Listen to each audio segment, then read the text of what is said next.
తెలుగుదేశం పార్టీకి సంబంధించిన అభ్యర్థుల మార్పు విషయంలో చంద్రబాబు నాయుడు ఆఖరి నిమిషంలో కూడా అత్యంత కీలకమైనటువంటి నిర్ణయాలు తీసుకుంటున్నారు.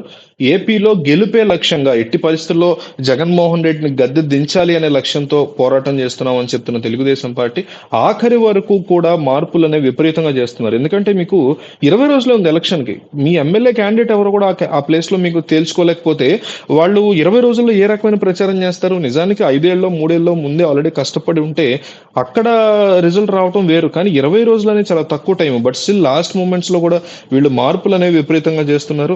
అటు నామినేషన్ల ప్రక్రియ కొనసాగుతూ ఉండగా ఇటు చంద్రబాబు అభ్యర్థుల మార్పు మీద కసరత్తు చేస్తున్నారు. ఉండి సీటు మీద కొంతకాలంగా సాగుతున్నటువంటి సస్పెన్స్ కి తెరపడింది. రఘురామకృష్ణరాజుని కన్ఫర్మ్ చేసేశారు. ఆ సీట్ కి రామరాజుని పిలిపించి మరీ కన్విన్స్ చేశారు. సో రామరాజు, రఘురామరాజు ఇద్దరు కలిసి కూడా ఉండికి సంబంధించినటువంటి క్యాడర్ ని బలోపేతం చేసుకోవడం, ఉత్సాహపరచుకోవడం, ఇక ఎన్నికల సంగ్రామంలో ప్రచారం అనేది స్టార్ట్ చేయడం, ఇవన్నీ కూడా మొదలవబోతున్నాయి. అయితే ఈ పరిస్థితుల్లో బీజేపీ పార్టీ నుంచి కూడా చంద్రబాబుకి, పైగా ఆయన పుట్టినరోజు ఒక గుడ్ న్యూస్ అందుతోంది. అదేంటంటే బీజేపీ పార్టీ కూడా ఏపీకి సంబంధించిన ఆఖరి నిమిషంలో ఎటువంటి మార్పులు లేవు, మీరు ఇక ఎన్నికల రంగంలో ఫుల్ గా దూసుకెళ్లిపోవడమే.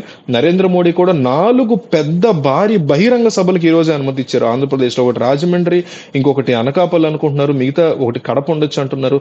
సో ఇట్లా రాజమండ్రి ఒకటి, కడప అంటున్నారు, మిగతాది ఇంకోటి కన్ఫర్మ్ అవ్వాలి.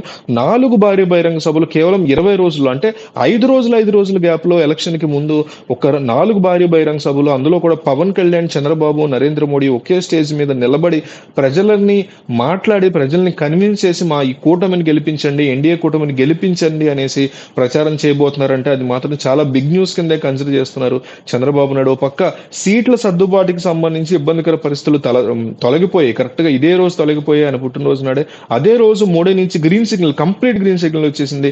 4 సభలు గ్యారంటీగా పెడతాం, అందులో ఎటువంటి క్వశ్చన్ లేదు, మీరు ఇంకా ఆలోచించక్కర్లేదు, మీరు పనులు ప్రారంభించేసుకోండి. దాంతో పాటుగా ఇద్దరు ముఖ్యమైనటువంటి ఆఫీసర్లను ఏపీలో మార్చబోతున్నారని కూడా ఒక గుడ్ న్యూస్ రాబోతుంది ఈరోజు చంద్రబాబు కని వార్తలు వినబడుతున్నాయి. వాళ్ళు ఎవరో కూడా మీకు తెలుసు. కేంద్ర ఎన్నికల సంఘం ఈ దిశగా నిర్ణయం తీసుకునే ఆలోచన ఉన్నట్టు తెలుస్తోంది. వాళ్ళిద్దరి మీద కూడా తీవ్రమైన ఆరోపణ చేస్తుంది తెలుగుదేశం పార్టీ. అయితే వైసీపీ అటువంటిది ఏమీ లేదని వాళ్ళ పని వాళ్ళు చేస్తున్నారు అనేసి వాళ్ళ వెర్షన్ వాళ్ళకుంది, వీళ్ళ వెర్షన్ ఆరోపణలు వీళ్ళకున్నాయి. వాళ్ళిద్దరి మీద కూడా వీళ్ళు కంప్లైంట్ ఇవ్వడం జరిగింది. సో దీని మీద కూడా ఈ రోజే నిర్ణయం రాబోతుందనే వార్తలు అయితే చాలా స్ట్రాంగ్ గా ఉన్నాయి. సో మీరేమనుకుంటున్నారు ఈ అంశం గురించి? మీకున్నటువంటి ఆలోచన ఏంటనేది కామెంట్ చేయండి.